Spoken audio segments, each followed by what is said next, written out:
So Scotty, final home game of the season today, 2-1 win against Alsager, fiery game, good performance.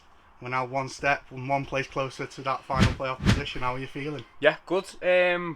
Strong performance, tough game, which we knew. Very much like the game just after Christmas, wasn't it? Away from home, kind of not much to separate the sides. Alsager received a second yellow card for a player in, relatively late into the first half. So obviously with 10 men, that should give you naturally an advantage. But unfortunately, we know from plenty of experiences. I said to Sedo in the dugout, he's standing over there. By the way, he won't come in the air. He won't come in the shot. But no, I said to him, I've got a bit of PTSD about being 0-0 against 10 men. And obviously it happened against Stockport Georgians, so to have the opportunity in the next game to face the same scenario, but to get a different outcome is a massive positive for us. They must win games, let's just have it right. And in fairness to the players, we're 3 seconds away from back-to-back clean sheets and a 5-0 aggregate on scores, so you've got to be pleased with that. So yeah, I really am, and it sets us up, for the next game, and we've got to. That has always been the challenge, as you know. We've had plenty of these now, John, haven't we, over the course of the season, and I've always said it's about consistency and bringing it week on week, and that's something that we haven't been done enough of. But credit where it's due. I thought the players were excellent. All of them really in their positions, and boys who come off the bench, great to have 3 or 4 of our successful under-21s team in the squad and getting onto the pitch. So yeah, great day for us. Did Maddo know anything about his goal? That's the big question. He's going to tell you that what did he say? He's putting his chest towards goal, but I did say he's the only lad who works out and his chest muscles go backwards, so so he's got the chest of it inside of a spoon a little bit, but I think put the ball in the back of the net there. Now listen, you know what, Mark his performances similarly to the rest of the squad, but certainly last 2 performances, but actually probably a little bit longer than that now. He's starting to find some form. He's had to change his game around a little bit. He's certainly not back to his kind of all action best, running past people left, right and centre, but I thought his hold up play, winning the ball up there was absolutely fantastic. And in truth, that's probably the difference between him before Christmas, where that hits him and goes wide, and today it's hit him and gone in. He's got to be in the right place, and he was. So I really do, as much as it pains me to say, I think he really deserved that, and delighted for him.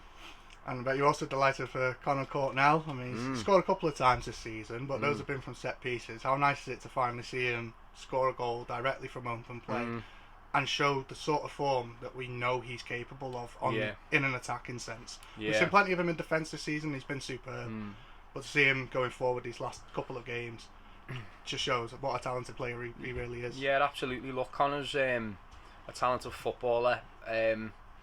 My view on him, and I've been open and honest with him about how I see him as a foot, perhaps because I was a left-footed player myself and kind of certainly don't have his physique, unfortunately, but he's a talented footballer. Finding the right position for him in our setup and how we like to play has been tricky, if I'm honest. He found himself. He's a massive credit though to himself, really, because he found himself out of the team and actually out of the squad. Never shirked, never wavered. At every training session, asking, we were on the phone, we were talking, we were looking at VOs and stuff, areas where I was, which is difficult for him because, ultimately you're going to be critical of him in those situations, but obviously trying to help him kind of improve his game, and that was of course the aim. So he's shown a lot of resilience, I think, first and foremost this year. But the key for Connor is he's not made it because he's had a good game, or he scored a goal, or he's won a nice header, because I think he does some headline things. But there's been situations where he because of his ability, he must be better and more consistent, like with the team. So at the moment we found a place for him where I think we can kind of use his skill set to full effect. People might think I'm mental where we're playing them at the moment. That's fine. It won't be the first time I've heard that, but it's working. And you know, we scored a goal, and not only did he score a goal, but it was a goal with his right foot. I can tell you, as a left-footed player, I bet he nearly fell over when he did that. So no, I'm buzzing for him, John. Yeah. So now we turn to 3 away games to finish the season. First of those at Runcorn on Tuesday night. Completely different side to when they come here, and we beat them 3-0. What sort of challenge are you expecting? Yeah, tough challenge. They're one of the form teams in the league, aren't they? No doubt about that. They've certainly turned the corner. They're a big threat, and they're a threat to everybody. So, but you know, like when we go to Winsford and then Abbey Hulton, to tell you the truth, if I spent all my time worrying about opposition teams, as you know, then you know you'd never get to focus on your own. And we're not in a position in terms of our setup as a club that we can go and focus fully on other teams. We respect them, we understand how they want to play, we know where the danger men are, and that's all kind of we can know and need to know. We're not in a position yet where we've bedded down exactly what we want to do and how we want to be, and doing that to the best of our ability. So we need to keep focusing on that, and if that's good enough to get us over the line in games, as has been the last 2 games, then you know, fantastic. But our aim is to keep pushing at what Ashville can do, and and hopefully the results will take care of themselves.